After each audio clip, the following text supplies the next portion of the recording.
सांगली विधानसभा क्षेत्रातील माधवनगर या गावाकरिता सन 2014 पासून 2024 पर्यंत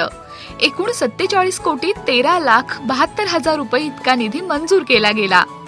यामध्ये 25-15 ग्राम विकास निधी, स्थानिक विकास निधी म्हणजेच आमदार फंड, अर्थसंकल्पीय बजेट, दलित वस्ती सुधारणा योजना, डॉक्टर बाबासाहेब आंबेडकर सामाजिक विकास योजना या योजनांमधून सोबतच अनुचित जाती आणि नवबौद्ध घटकांच्या वस्तीचा विकास करणे, जनसुविधा योजना, जिल्हा वार्षिक नियोजन मागासवर्गीय वस्तीमधील रस्ते तसेच इतर सोयी सुविधा करणे, काँक्रिटीकरण रस्ते करणे, गटार बांधकाम करणे, स्मशानभूमी सुधारणा करणे, माधवनगर जकात नाका ते रेल्वे फाटकापर्यंत